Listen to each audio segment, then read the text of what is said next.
Click the link in the description for your free Amsoil catalog.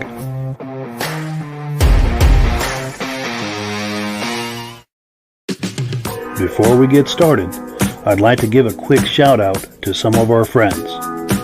The Eastern Snowmobile Racing Hall of Fame. Search for them on Facebook.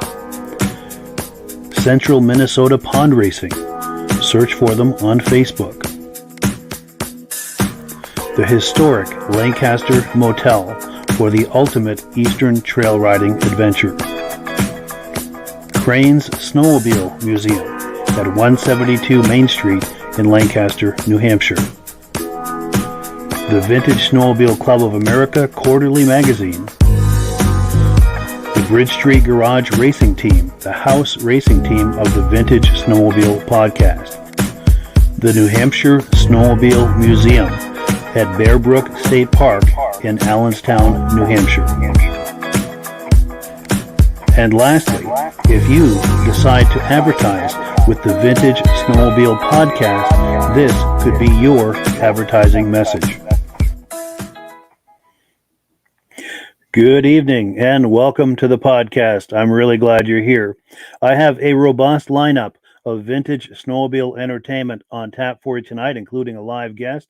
But before we get into all of that, I want to make sure that everything is working properly. So if you can see my face and hear my voice, I'm going to ask you to make a comment. Let me know where you're viewing this from and whether you are a first-time viewer or a regular viewer. Now, to our first-time viewers, I thank you so much for stopping by tonight. I hope you have a good time with us, and I hope you decide to come back here in 1 week's time. Actually, 2 weeks' time. We're going to be doing a rerun next Thursday because it's Thanksgiving. But we're here every week. In this time slot, we always have something playing to do with vintage snowmobiles. We simulcast to 8 different places across Facebook and YouTube. So wherever you're viewing this, just circle back and we'll have something waiting for you. To our regular viewers who are here week after week and season after season, you are the ones who make this possible, and we thank you so very, very much for that. We've got a couple of comments. Let's take these. And here we go. Someone on Facebook says, we sound good. I appreciate that. And here we go. David Lowry, regular viewer from Alberta, says we look and sound good tonight. So we very much appreciate that. Let's not keep our guests waiting any longer. Let's bring them on. Here we go. And turn on the microphones. How you doing, gentlemen? Good. How are you? Good. I'm doing good, Mike. Good. Glad to hear it. So for those who may not have met Jim Leighton in the past, he's been here every season of the podcast. He's been on the podcast at least 3 or 4 times. He should be a familiar face to the long timers here. And he always has some good show and tell for us. And I'm sure tonight will be no exception. What do we have waiting for us tonight, Jim? Well, we're going to do a little bit of replica stuff tonight. I got a friend that built a few sleds that he let me have, and he was kind of downsizing. I thought they were really cool, and he thought I should have them. So I got a few projects I want to do with them, and so tonight they're fresh out of his barn into mine, and we're gonna move on to getting something going with them this winter, just to have a little Yeah. fun. Very cool. Very cool. Yeah, I can't wait to see them. Cool deal. Are we ready to switch your camera around, or? Yeah, we can here. Let me Right. put my glasses on and see where the camera. Yeah. Where's the camera to switch it here? Typically, I think we move your finger up like that from the bottom, and it'll show a gear icon with a camera, Oh, right. Yeah. and it'll allow you to select between a front-facing and a rear-facing camera, and whatever one you're not on is the one.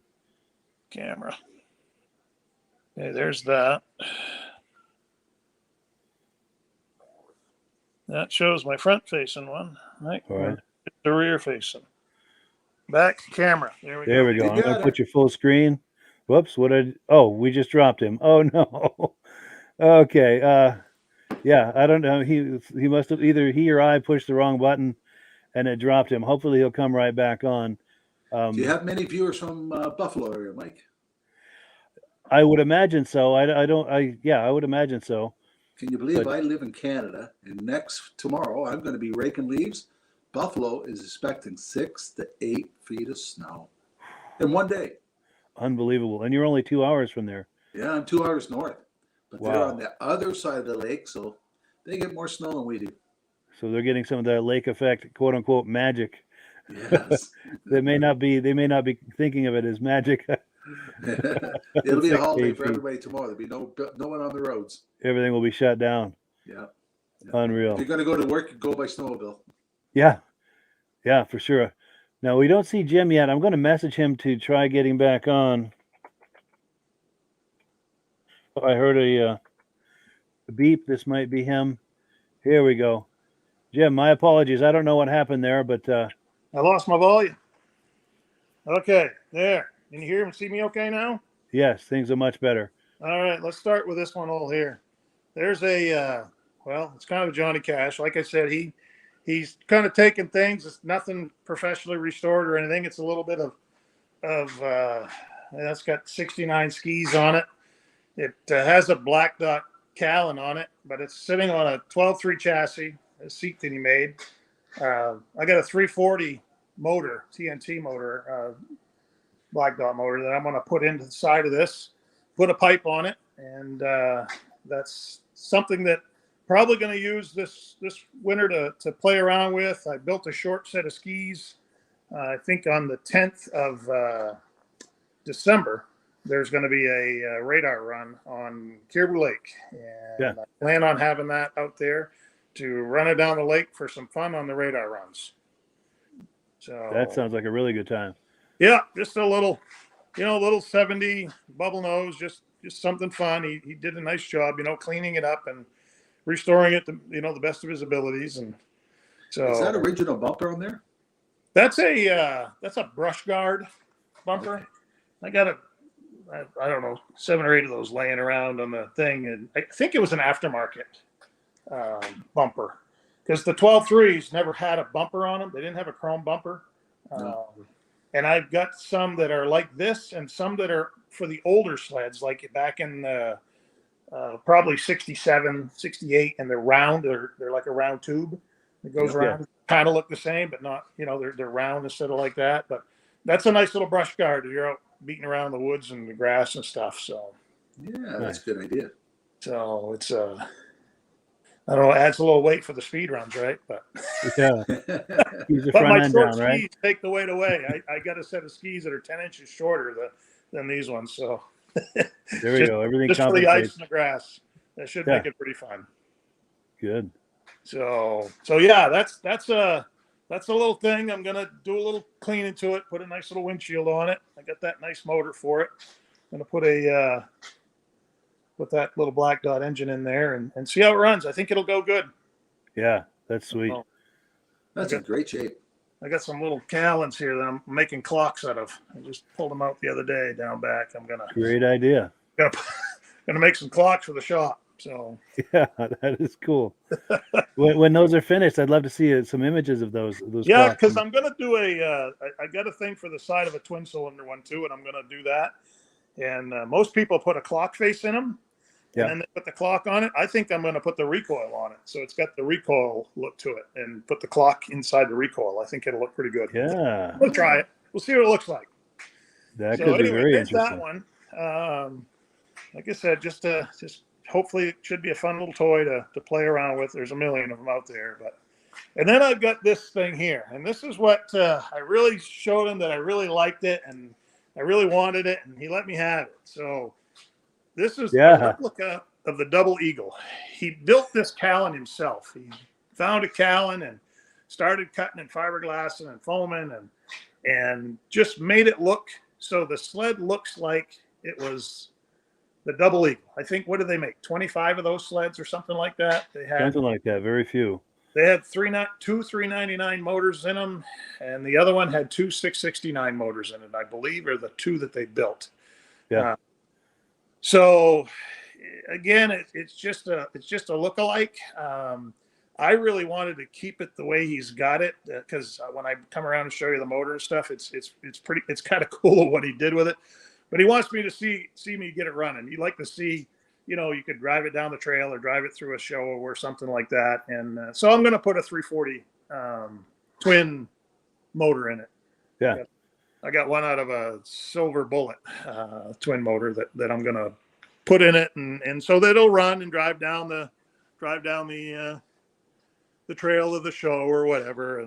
But I think it really had a cool look. I think he did a really nice job making it. He executed that very well. It really looks like the sled, that iconic look that we all know. So he said a lot of people didn't know what it was. And the minute I walked in, he could see the glow in my eyes. He goes, "I think you should have that." So I even had him sign the Callan. Oh, there we go. Yeah. Yeah. It's like I say, he's an artist. He did these paintings. He does paintings like this stuff. Yeah. All the time, and so he really, just handy. But Very the creative. motor itself, he had to have a motor for it. He just found parts and pieces. This happens to be a 371 out of a 69, and so he kind of started throwing it together as it was all apart. The carburetor's stuck on with some sheetrock screws. The coils are actually cardboard that he made out of cardboard. Made them look like real coils out of cardboard. Wow. He had to tie the clutch and the recoil together. So he put a wooden rod as a crankshaft to kind of tie them together. And then he was trying to find something for a clutch cover, and he went in the house and he got himself a stainless soup bowl and drilled a hole and just put it. It's kind of why I wanted to keep it the way that he built it, because he just did it as a, I think it's just an art piece, Yeah. I didn't really want to, but he really would like to see it running. So I think I'll pull that motor and put it aside somewhere. And so Jim, can you tell me the story about the Eagle? I've never heard of one. So they had, I'm gonna think back, and I may be right, wrong, probably wrong with a lot of this, but so the first one I think that they built was out of a bubble nose chassis like this. Who built them? Two single cylinder 340 motors in it, I think is what they were. 330. Was it a private race team that built them, or was it Bombardier? No, I think it was Bombardier. Oh, okay.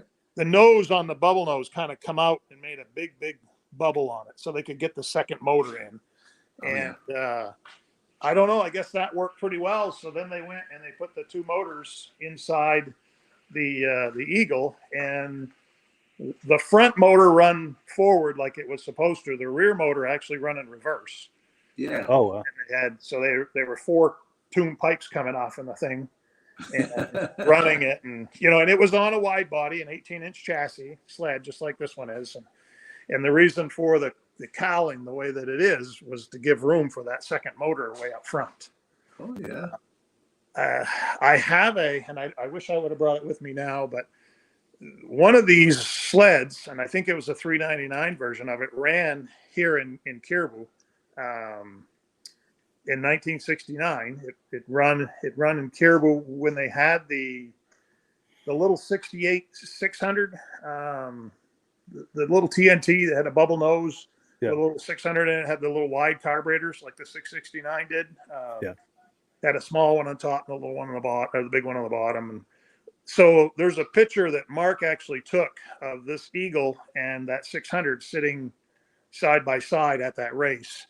And that 600 that was sitting there is over in Prescal being restored right now. The only thing I guess left is the Callan. And when they get that done, we're going to put these two sleds beside each other and try to get the two guys that were sitting on them back together to sit there so I can get a picture of them. That would be amazing. You know, it's nobody's going to see that it doesn't have twin motors in it. All they're going to see is it looks like an Eagle and a 600, sitting side by side. So yeah, it's going to have the right look. Yeah. I'd like to learn more about the history of it, but I know just enough to get me in trouble on it. But sure. Just because there wasn't a lot of them. Yeah. So, now we do have some comments coming in. I'll run them by real quick. We've got Reese Fleury says, very cool, Jim. Reese. Hey, and Reese. Then I think someone you know well, Russ Leighton, says, looks great, brother. Is that your brother? That's my cousin. Yeah. Very cool. And he says he's from Long Lake, Maine. Yes. And we also have Roger Cormier from Winnipeg, Manitoba. Regular viewer says everything's looking good. Kevin Culhane says everything sounds good from Sudbury, Ontario. And one last one here. Maybe I've done this one. Dave Lowry from Alberta. So I think I've got all the comments. Yes, please continue. Yeah. Well, we'll switch gears here a little bit. So run through those ones. I've got my granddaughter's 3 years old. So this winter, this one's coming down. Yeah. So, what was that first year? They had the 72, right? Was the first year? I believe so. That they made the kitty cat. That's what that one is. It's the 71, I think, when they made them, but they didn't really have them out production. 72, I think, was the first production year. Yeah. So I've had this one for a while. It runs really good. Like I say, my granddaughter's 3, so I'm going to be digging that one down out of the rafters and dusting it off here right off now that we got some snow. And I looked pretty hard because the 72, I always wanted the mini bike to go with it. So this is a 71 Articat mini bike. Yeah. And I found that in the lower part of Maine. A friend found that for me, and we got it home. And I've been powder coated the fenders, and now I got the tank over there that I got to clean up, and I'm going to powder coat the tank, and I'm working my way through, get the handlebars and stuff. But now because I like to go to these little shows, and when I do, I can take the snowmobile and the mini bike with me. So yeah, they both got that leopard seat on them and stuff. They sit well together side by side. And is the mini bike for you to drive around at the show? What's that? Is the mini bike for you to drive around at the show? I can, yeah, sure. I drive all my mini bikes at least once. Nice. Yeah, there's the tank. I'm just starting to clean it up. There we go. Sandblaster. Get that iconic look. Get it cleaned up so I can get it painted and put back on and work at things through. So, nice. So yeah, that's those are some of the toys, and we got a little motor here for a 65 that had cleaned up and got it all cleaned up and ready to go. So once I get that finalized, I'll go down back and dig the 65 chassis out and bring that up and put that in it and get that ready. So hopefully that'll sit next to the 64, and I got a 66S. The motor's stuck up pretty hard, but we're gonna try to get those out and cleaned up, and so they're all 3 side by side, Nice. But yeah, that's kind of what I got here in the shop at home, and just to kind of play with and make my own. we could go down to storage, but it's awful dark down there. Sure. But there's just a bunch of bubble nose. That's all there is. There's a big line of bubble nose down there that, they're all original sleds. And, most of way I look at it, they're only original once. And if I can keep them originally, I do, Yeah. They may not look brand new, but that's not really what I look for. Yeah. As long as they look good, and they run good, that's the way I keep them. Yeah, for sure. So We've got a comment that's come in. Roger Cormier says, very cool looking double eagle replica. Awesome show and tell. Thank you for sharing. yeah, you're welcome. Cool deal. A lot of fun to do this, get to see everybody's collections. Without this, you don't get to see what people have. Yeah. In fact, you're right. That's one of the things I really like about this podcast and excites me about it is the possibility of being able to bring people like yourself on for show and tell so people can see what others are doing in this hobby. I consider it as holding a mirror up to the vintage snowmobile hobby so we can all see what the others are doing. Right. And yeah, I would say that's probably going to be the most satisfying part of it for me is to be able to go in people's garages like we are now and see what people are up to. See what's in the corners. Yeah. Yeah. Yeah, for sure. And you were mentioning the other location where you've got those bubble noses. If you're ever over there with the cell phone, if you're able to take some video, send it to me. We'll share it on the podcast. So we'll bring you on so you can kind of set it up, talk up the clip and everything. Yeah, I can do that. My hopes is to sometime tomorrow or Saturday go down, and I want to at least pull out my 340 so I can bring it up here and start stripping it down and getting it on this other chassis. So yeah. And then like we had talked about earlier there with my buddy's place at the restaurant, he's finally finishing up and stuff, getting it ready. There's a lot of sleds out back there. We've done one little tour of that once, and it would be nice to get things cleaned up and pull down a few here and there. Yes. I'd like to come back on a little later and maybe bring that Puma on, that 793 Puma. That would be a nice sled to bring on and get started. We've always kind of wanted to hear that started. We've had my dad's 797 on here, and we had it running in the garage here, and we're kind of be really nice to hear that Puma run. Yeah. Oh, and then Kevin Culhan says he loves your clock idea. Yeah, I see him on the internet here and there, but I like the. I'm trying one myself finally. Yeah. Nice. Yeah, like I said, I want to try it with a recoil, not just a clock face. I want to see what the looks of it is. That would be a cool look, I would think. Yeah. Yeah. Yeah, I would love to see that once it's finished. Yeah, I ordered the clock parts on Amazon. I'm just waiting for them to come in. Nice. And then we've got David from Alaska Railroad saying good evening to all of us, and we appreciate that. And yeah, for anyone who happens to be viewing this, if you have comments or questions, please feel free to comment and make comments for us in the comment section. We would love to hear from you. Questions, comments, reactions, anything that comes to mind. But well, Mike, that's the first time I've ever heard of an eagle. Sure, it's a really neat looking front end on it. It is, and I've only seen them in pictures. I don't know a lot about them. I've just seen them in pictures a few times, but. Yeah, were they built for cross-country racing, or were they built for the drags because of the amount of horsepower? I got to say they were probably built for a drag race because I think the race that they was at up here was at the airport.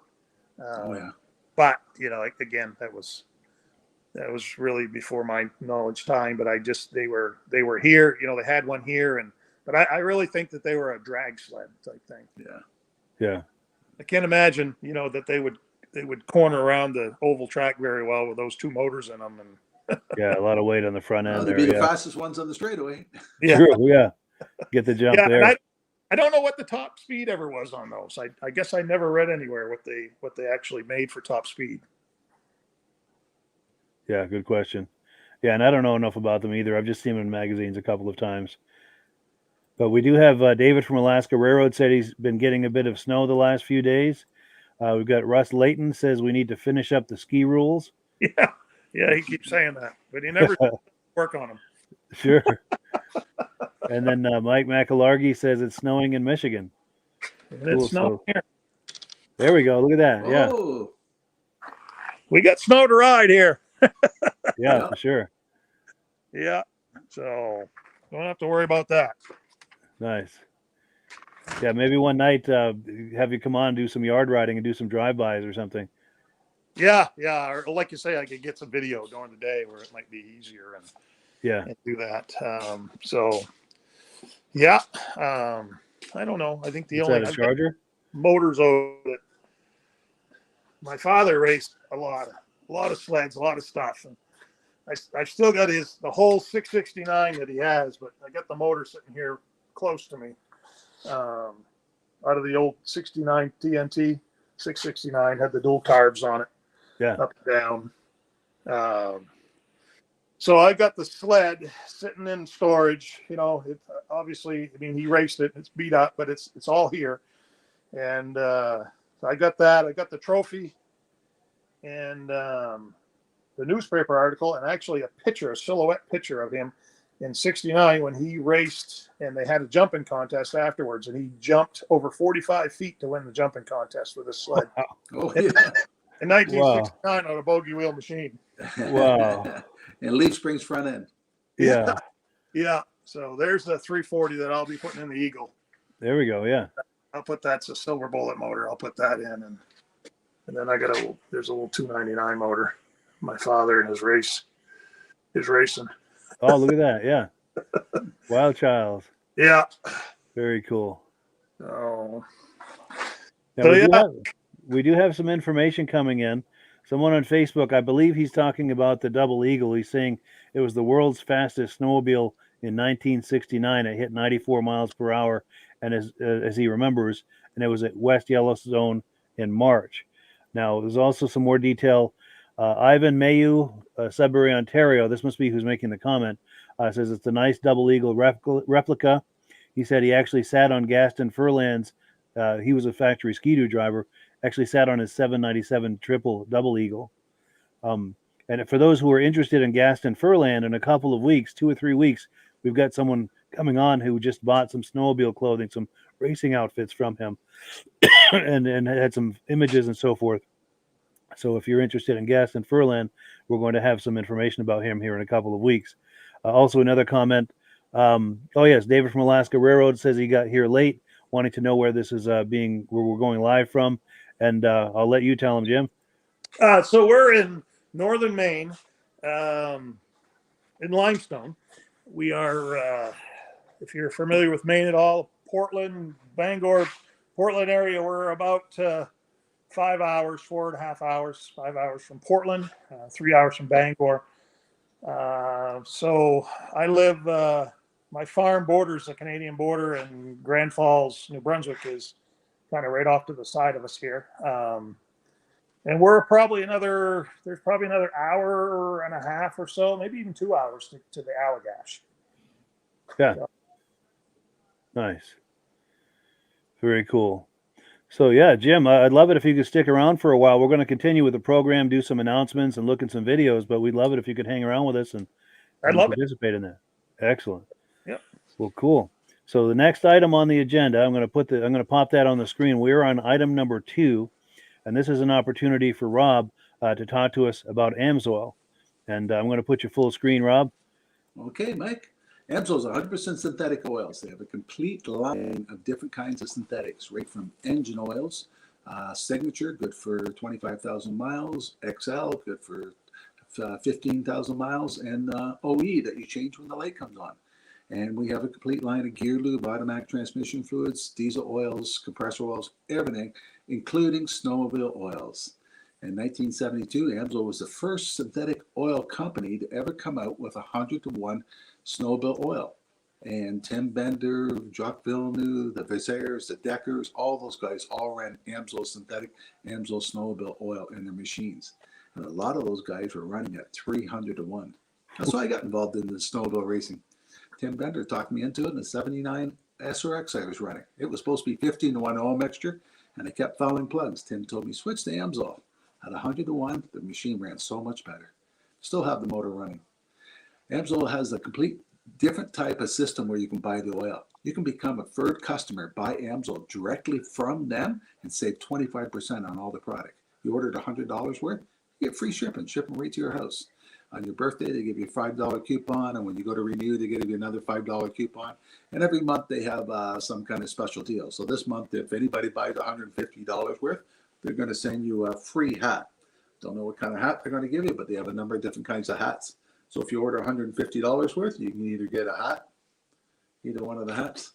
Plus, you get the discount on the product and free shipping, and the products ship right to your house. You can mix and match. You don't have to get a whole case of something. So if you want 4 bottles of small engine, some oil for the snowblower, and some oil for your car, or diesel fuel conditioner, or something like that, Amsoil has it available. Anybody that wants a catalog, they let them know what Amsoil has available, or wants to know how to sign up on the bottom of this website, Mike has this information. Absolutely. Right there in the comment section, there are links to get the free catalog. There's links to learn more, links to the preferred customer program. And one of the things I really like about the preferred customer program, it's similar to a Costco membership. It's $10 for the membership. And in most cases on your first order, you're going to save more than your $10 investment. And so once you've signed up for that preferred customer program, you're always going to buy at the deepest levels of discount that Amsoil has to offer. So it's an incredible value. And I'll pop this on the screen one more time.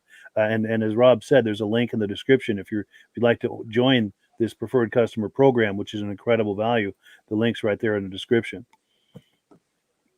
But yeah, so before we switch gears and get into some videos, one of the things I wanted to talk about is several weeks ago, we had a lady racer night. We had some of the top Eastern lady racers on here, and we were sharing memories and so forth of those times.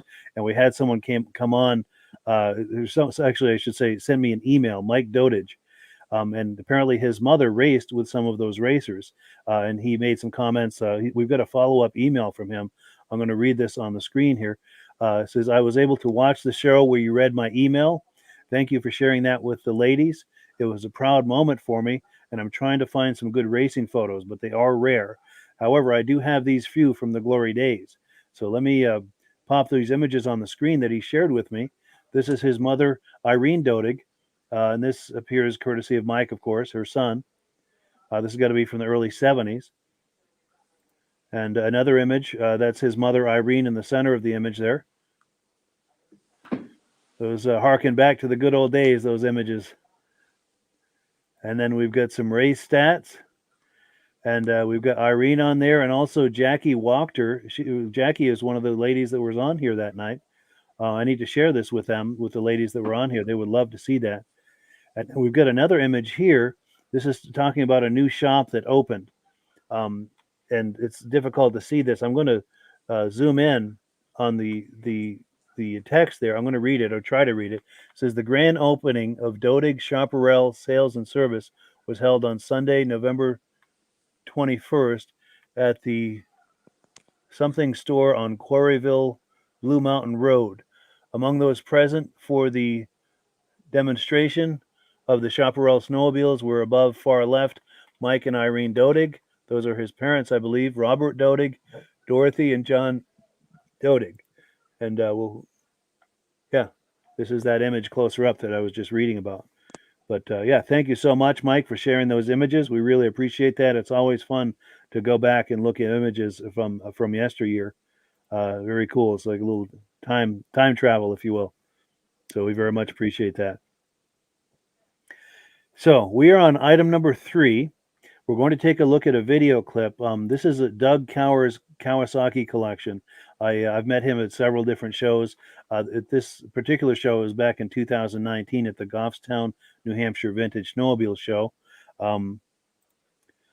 Just takes me a moment to pull up that video clip, and let's take a look. Here it is right here. I'm originally from Michigan, but I live down in Woburn, Mass. These 2 sleds here are the original owners from Chicago area, out in Illinois. My buddy bought them both like about 5-6 years ago, and I picked this one up last year, and just this year he ended up selling that one. So now these 2 sleds are staying together. They're both original. I got all the paperwork on this one here that shows how much they paid for it. Shows where it came from, what they traded in for, an SS440. That's basically the bill of sale. Wow, from the original transaction. Yep. That's wild. Original transaction. Still, even the original little booklet. The owner's manual. Yeah. Still have that. Nice. You can see how mint that is. Yeah. That's amazing. I got this one out last year. The first one I had, I was up at the Andover show up there in New Hampshire. And I took it out for a nice little ride. It goes pretty fast. Yeah, I bet it does. And it doesn't even, as you can see, if you want to come around. Yes, yeah. It's under 600 original miles on it. This one has about 1,200 miles.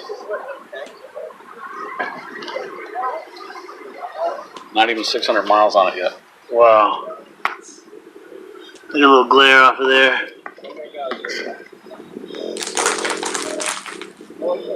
Nice. The Interceptor, about 1,200 miles. Limited production. They only made 600 of these, so it's pretty rare. Yeah. Last year, the production too, they only went from 78 to 82. And that was the last sled they made. So this is the last production run right here? Yep. Last production run, as you can see. They only made 600 of them. Like I said, I picked this up, and these are, like I said, from the original owner. Buddy of mine, second, so now I'm the third owner. Wow. So hopefully I have them for a while. If they ever sell them, I said they got to go together. Yeah. So they got to stay together. Totally, yeah. And this Puppies from the same litter, right? Yeah. I've had people ask, these are for sale. I go, yeah, maybe in a few years or so. Yeah. When I'm dead. Yeah. But yeah, these are investment grade snowmobiles right here. oh yeah, like I said, everything's original to them. They haven't been restored.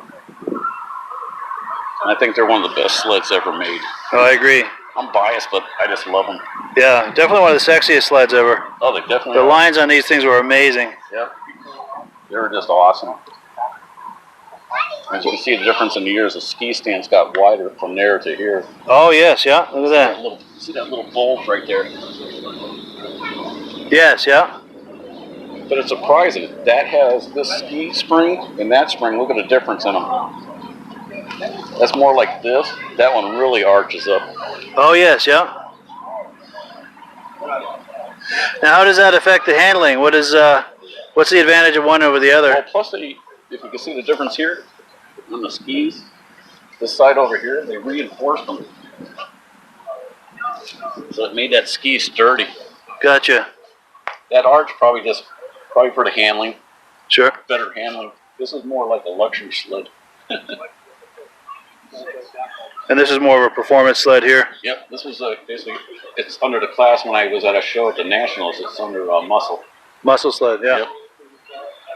Outstanding. Well, good. Thank you so much. No problem. Cool. Yeah. Yeah. Any reactions to that, gentlemen?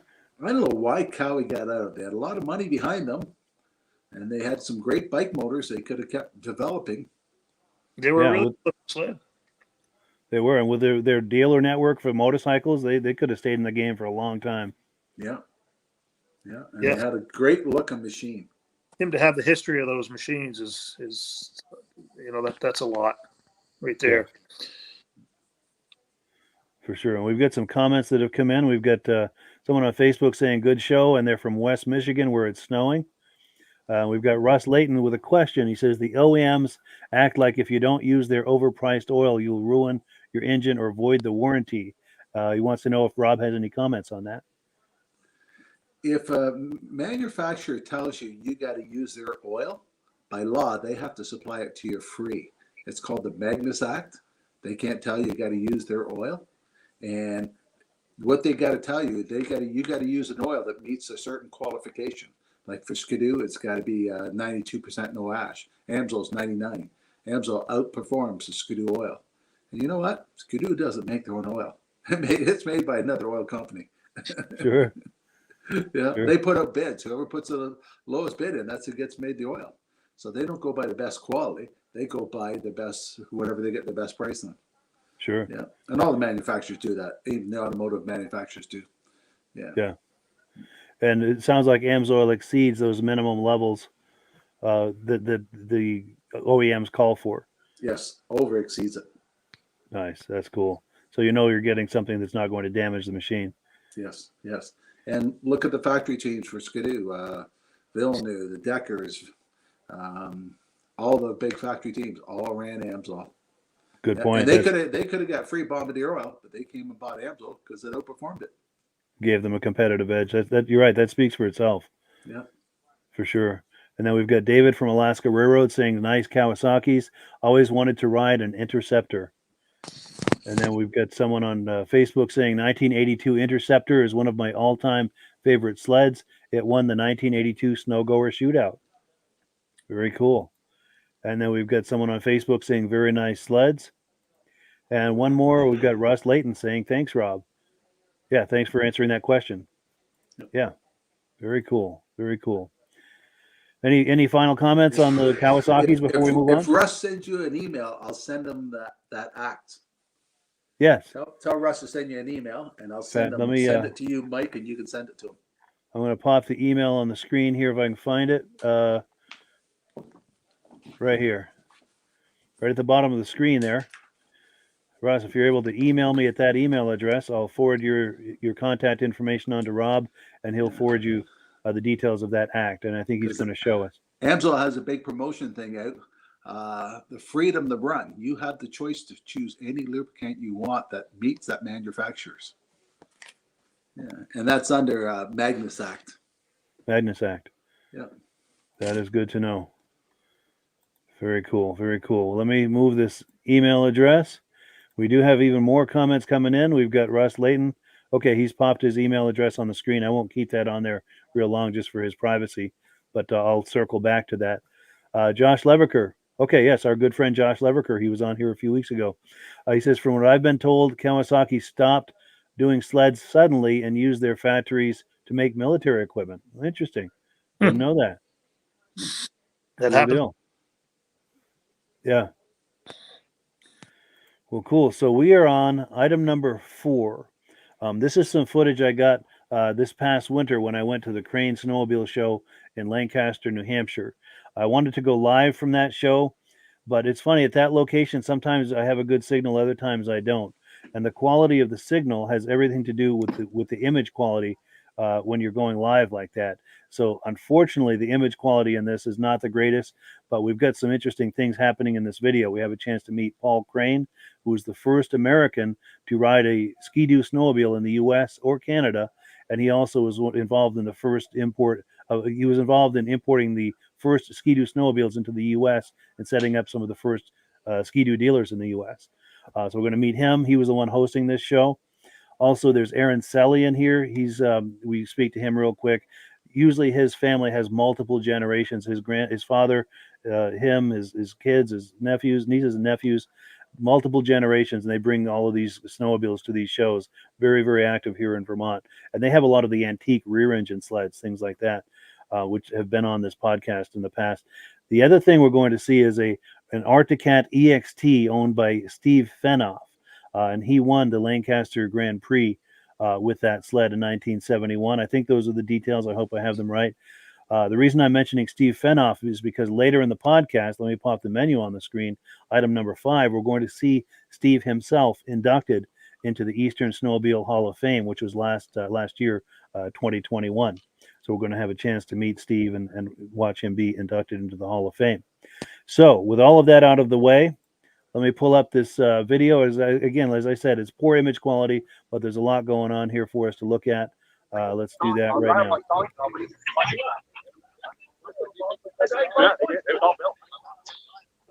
Here's Paul Crane. Do you mind being on camera, Paul? Sure, this is Paul Crane of Paul Crane's Snowmobile Museum. He's the host of the event. Do you have anything to comment about what we're looking at today? I was worried about people coming, but we got quite a few. Some guys from New York couldn't make it because they had more snow yesterday. But, it's turning out pretty good. Yeah. For the weather, considering it's, 12 degrees? Yeah. It's not too bad considering it doesn't feel like 12, thankfully. I'll give you a good picture of things. Seems like we've got more cats than anything. Yeah, that's a nice problem to have as far as I'm concerned. You're a cat man. I am a cat man, yeah. Now, what's your brand, Paul? Would it be Ski-Doo or do you like them all? Ski-Doo, I'm more partial, but I sold Polaris and I sold Scarul and I sold Johnson. Sure. And Snow brand. Nice. So, but, 58, I live on the prototype. Not too many people can say that without them run by. That's true. That's right. In fact, for all of you watching, Paul was the first American to ride a Ski-Doo snowmobile in the U.S. or Canada. And he was one of the people to help import them into the U.S. here in Lancaster back in the late 50s, early 60s. And he set up dealers all across New England. And, yeah. Pretty good picture anyway. Yeah, for sure. Good turnout. Yeah, 2 rows here. And, yeah, looking good. Yes. Yeah, he's got a nice collection. This But this is yours, right? This Husky? Husky, I took it out. Why I took it out is 28. They could bring it to New York. They want it in a film. Oh, really? Film they made. Yeah. Movie. Nice. So I got somebody bringing it down to 28. Do it. Good. Something about Amazon. Really? I Yeah. have no idea. Crazy. I'm going to go take a look at it. Good to see you, Paul. Thank you. All right. So you just caught Paul Crane talking up that Husky. He said they want this for a movie. And someone's going to be picking this up and bring it to, did he say New York? I think it was. And this is going to be in a movie. Something about the Amazon, he said. How cool is that? Little teeny Mike.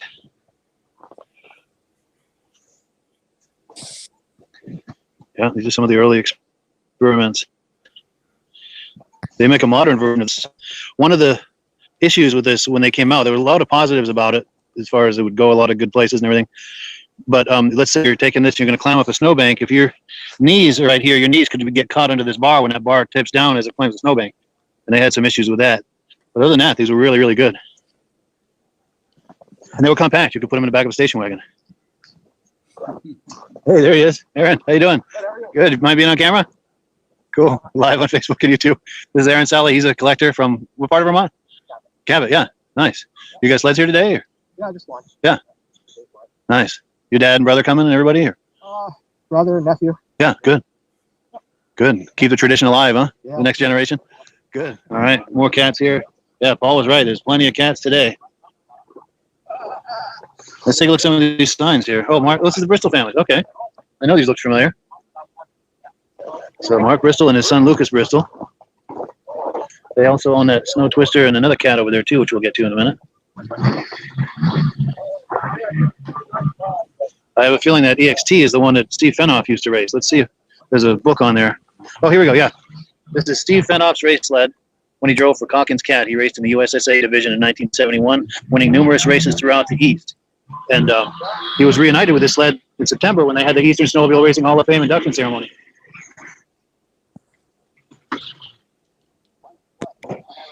Yeah, so Steve Fenoff used to race this sled. He's from about a half an hour from here in St. Johnsbury. And I don't know, it ended up in a barn or something, and Lucas Bristol bought it.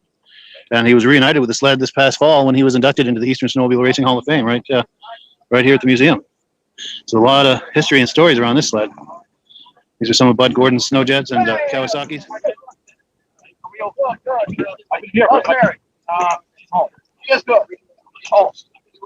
Oh, Formula 2.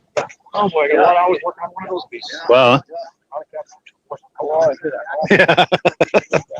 There's plenty of motors sticking out of that one. Yeah. Yeah, this is Lucas Bristol, I think. Actually, if you widen the front end and change the suspension, it makes 440 out of it instead of 290. And take the gear reduction off of it, you can have a fast sled. Yeah. And in fact, Mike Louders in 1974 won Mod 3 against Jacques Villeneuve at Eagle River. He won Mod 3 on Formula 2. All right. Yeah, 10 lapper. Wow. Formula 2. They didn't come out of the hole because they had a short track. Cable steering.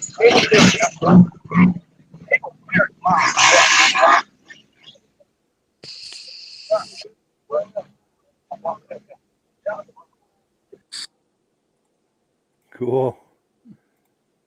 So yeah, thoughts, gentlemen? Or I never heard of a snowmobile with cable steering before. yeah, That must Different. be only on the race sled, because I think it would freeze up on trail riding. yeah, it's true with mass production and people having that in their yards. Yeah, they'd most likely freeze up. For Okay, sure. so- And those- Go ahead, Jim. Sleds. We had, I think there was a Husky dealer in Fort Kent here way back when they sold a lot of those. Yeah. And those last two gentlemen we saw at the end, the one with the stripe on his sleeve, that's Midge Rosebrook. He's the founder of the Eastern Snowmobile Racing Hall of Fame, and we're going to see him in the next clip, as well as Paul Crane. And then the other gentleman with kind of the colors on his jacket, He won the 1975 Lancaster Grand Prix. I think it was on a Cat. It might have been like a El Tigre 250 or something. But and he's one of the members of the board of the Eastern Snowmobile Racing Hall of Fame. But Down there sometime. yeah, for sure. It's usually the first Saturday in February they do that show, and of course you're getting kind of the double. What am I trying to say? 2 for the price of 1, in the sense you're getting this show, plus it's at the museum. So you go inside the museum. There's another 100 sleds inside the museum. So there's all these exhibitors that show up with sleds. And last year I think they had 50 or 60 sleds. And then, like I said, there's another 100 sleds in the museum, and you can go inside and warm up in the museum. They've got a little corner in the back with some food, burgers and dogs and chili and stuff like that. And there's another corner of the museum that is dedicated to the Eastern Snowmobile Racing Hall of Fame. I call it the Wall of Fame for the Hall of Fame. Yeah, very much worth a look. How do they get their sleds for the Hall of Fame? Is that something that are brought in for a certain amount of time from different people, or are those sleds that they purchased and put in there? Well, at Crane Snowmobile Museum, it's mostly Paul's sleds. Okay. There's a few that are on loan from people he knows, things like that, but the majority of those are his sleds. Okay. Yeah. Yeah, and Paul and Midge were the founding members of the Hall of Fame. It was Midge's idea. It kind of woke him up in the night, and he called Paul and said, "What do you say we do this?" And he was all for it.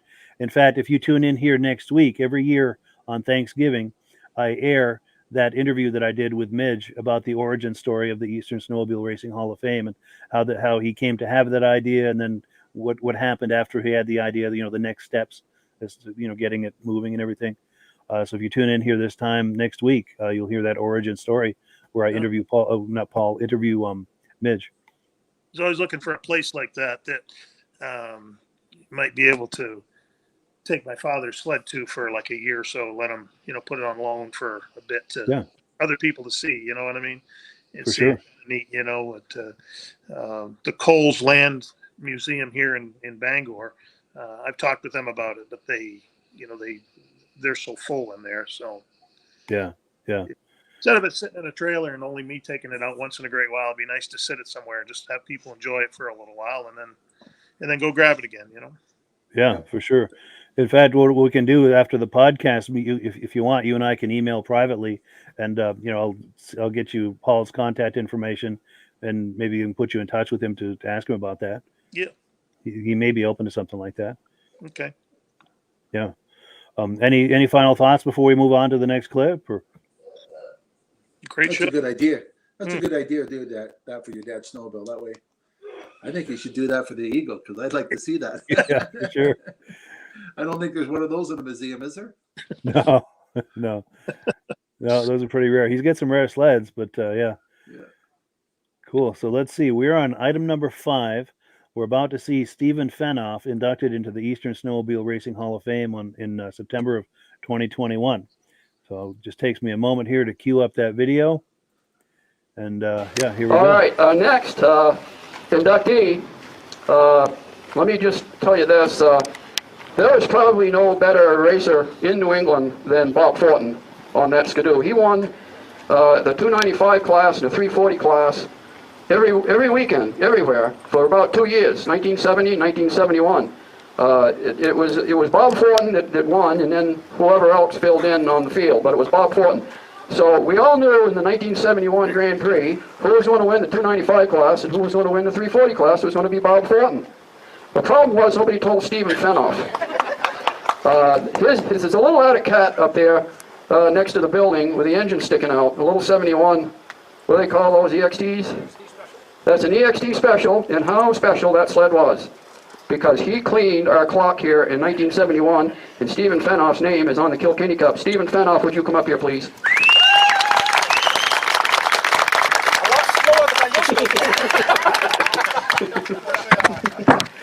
All right, Steve. Stephen Fenoff, inducted into the Eastern Snowmobile Racing Hall of Fame 2021.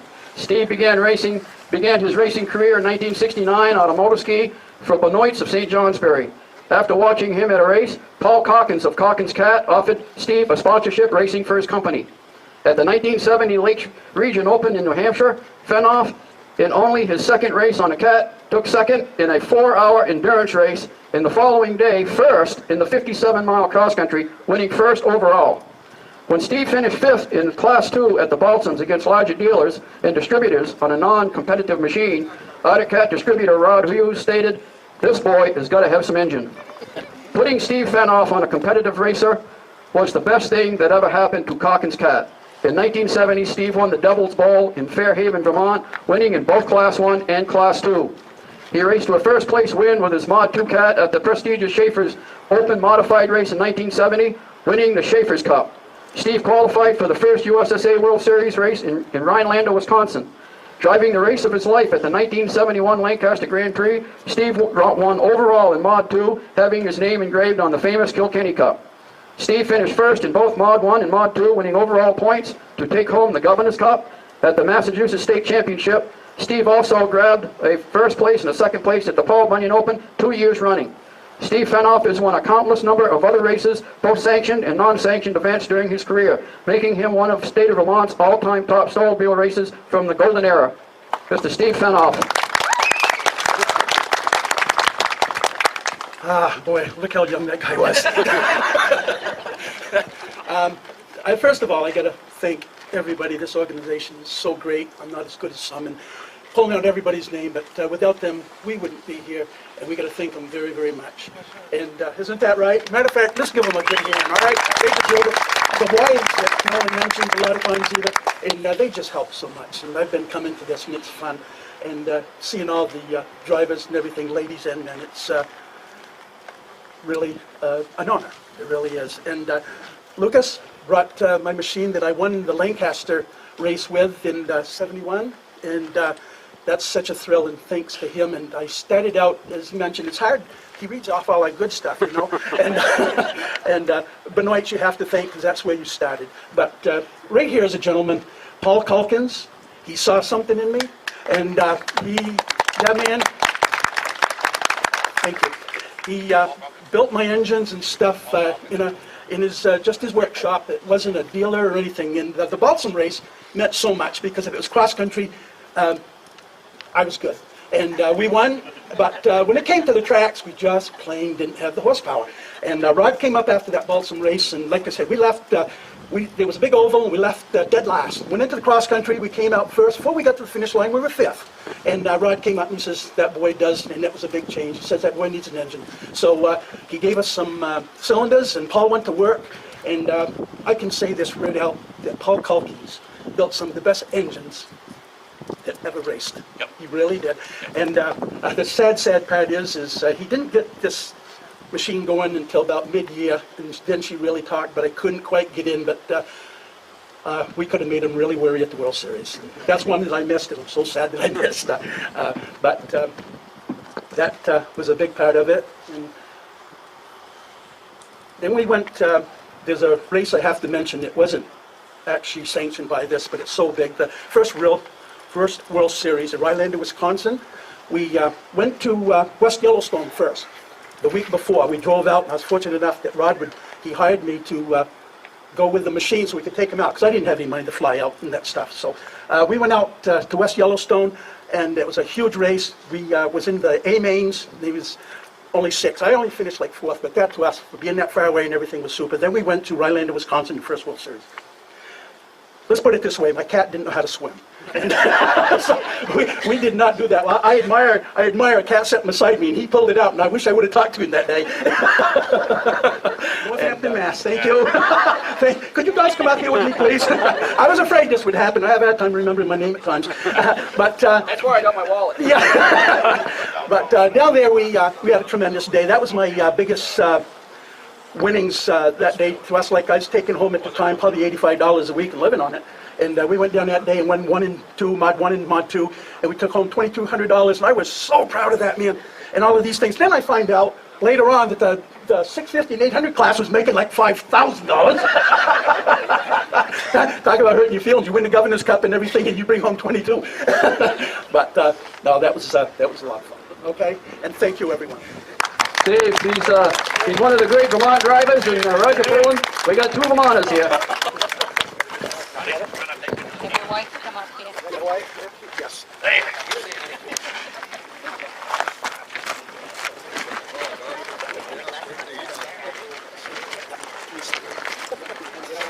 Next, yeah.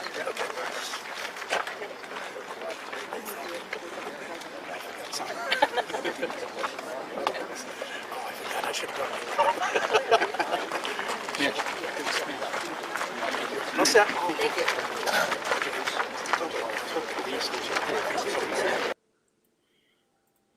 Yeah, so there you have it. Steve Fenoff inducted into the Eastern Snowmobile Racing Hall of Fame.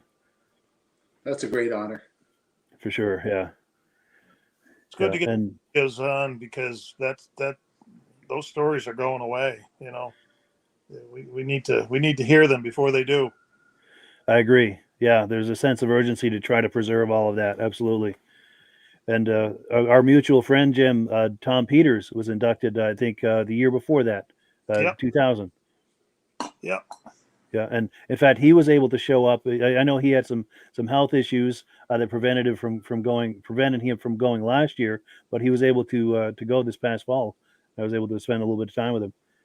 Yeah, he's getting around a little better now. So, yeah. Yeah, that's good to hear. Good to hear. Yeah. Yeah. Well, cool. Any final thoughts, gentlemen, before we wind it down? Or?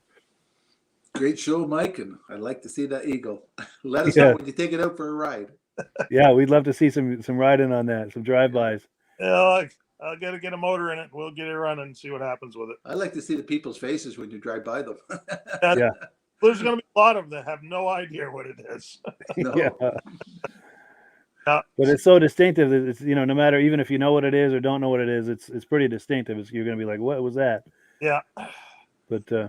Well, there's a show every year in Fort Kent that's the Can-Am sled dog races that they start off up there, and we have a vintage snowmobile show there. And at the end of it, because they put all the snow down on Main Street, and after all the dogs have gone, we line the snowmobiles up and we parade down through Main Street. So all the people that are there, we just do a parade down through, and I try to take something different every year.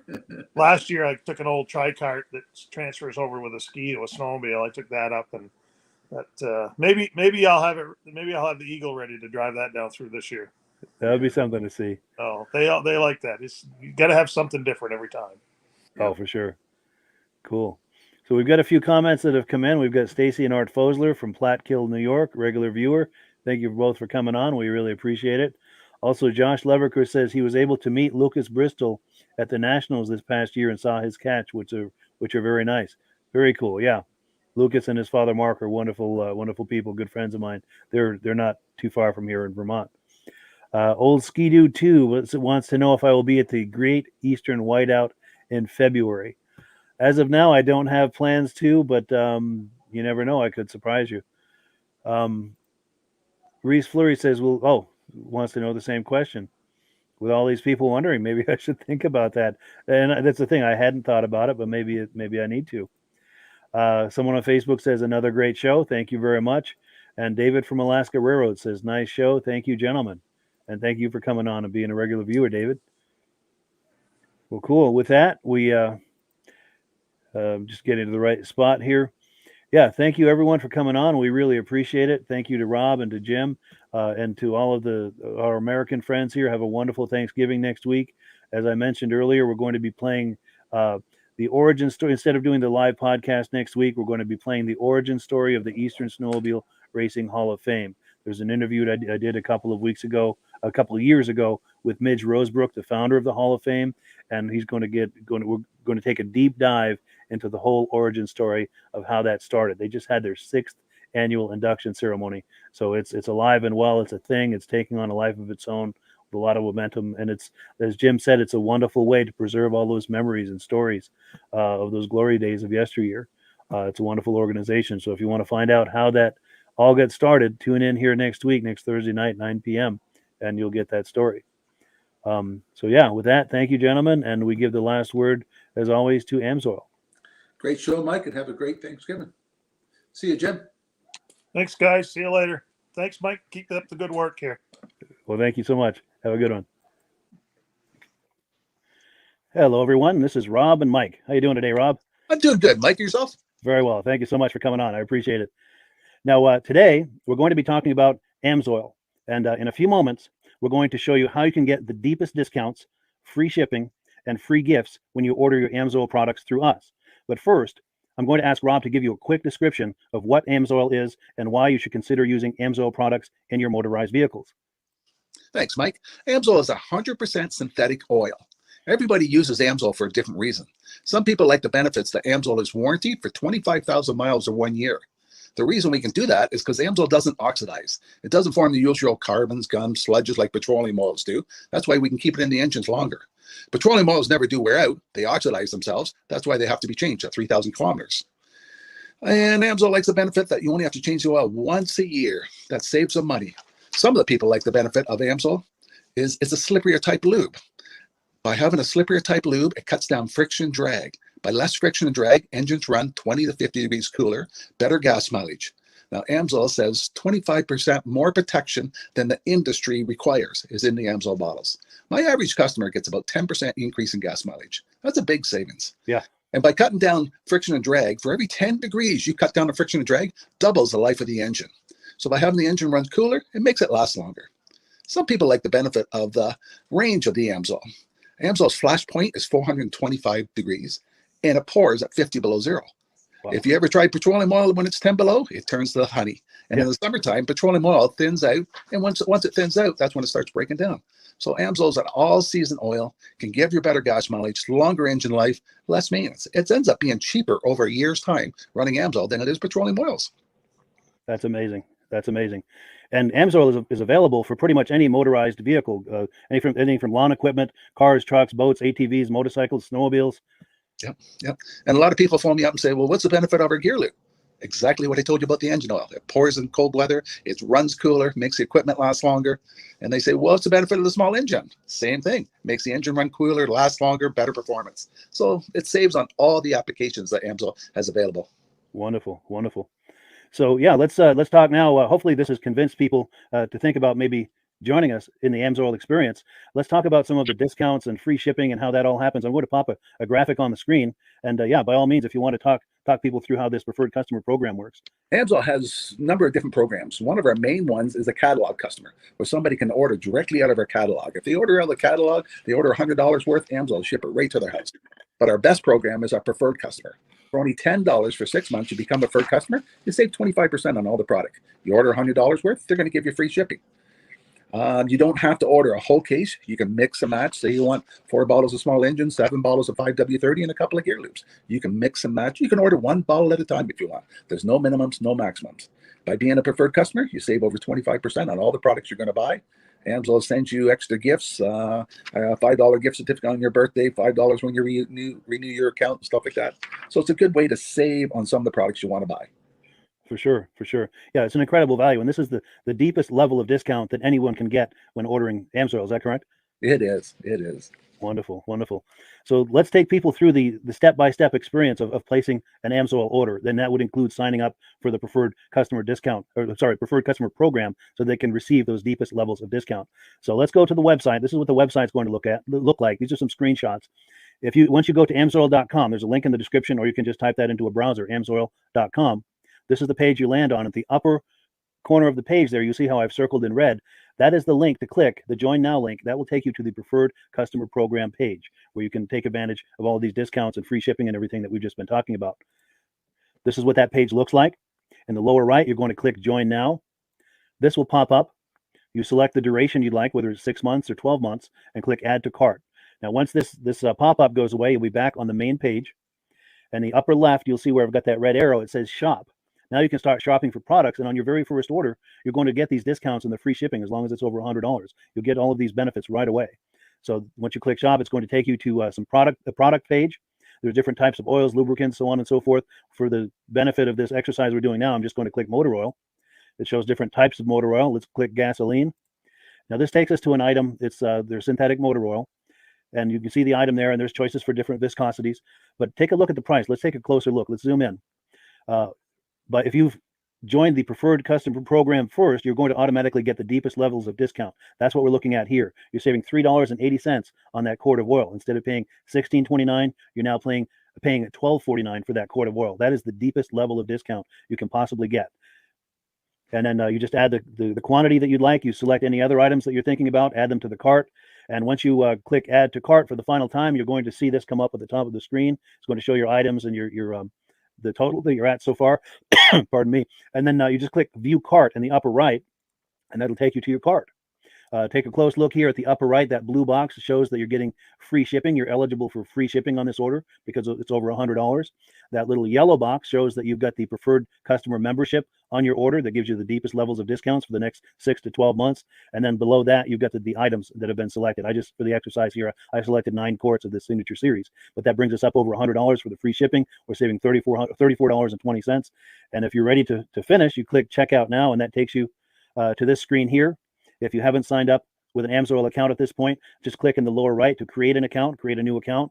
It's going to ask you for some basic information, name, and those types of things. Now let's take a closer look. You'll see this gray shaded box. This is a very important box. This is going to ask you if someone has referred you to AMSOIL.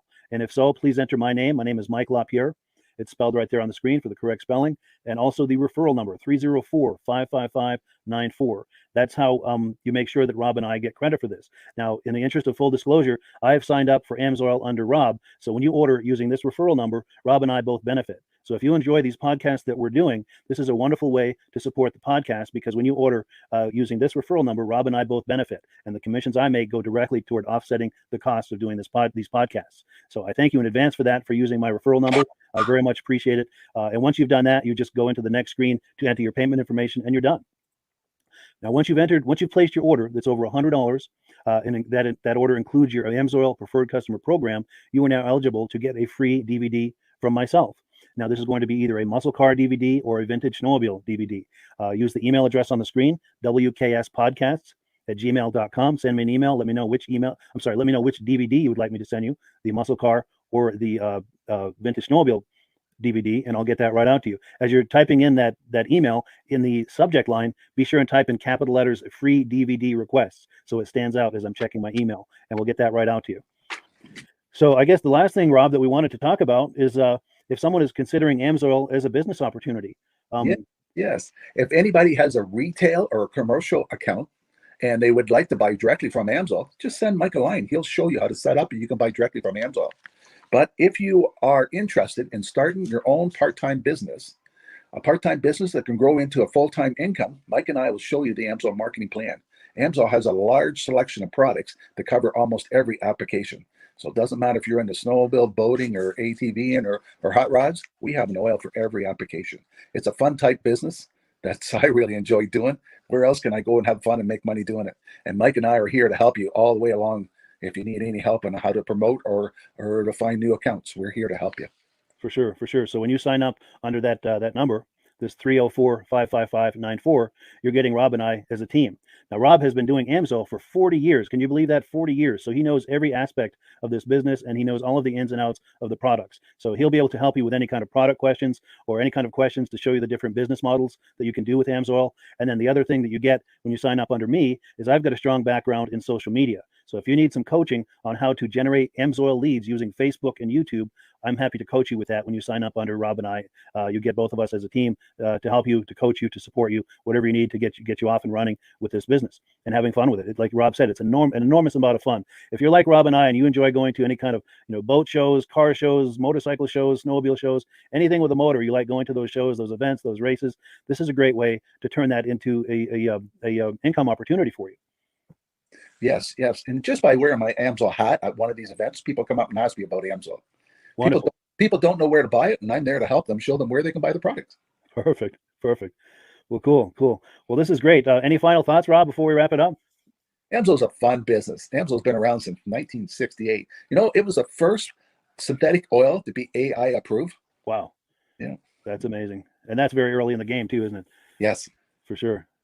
Well, good. Well, thank you so much, everyone, for viewing. Hopefully, we've gotten you excited as we are about the AMSOIL products. We'd love it if you could join us either as someone who uses the AMSOIL products or to join the AMSOIL team as a business opportunity. And we thank you so much for viewing.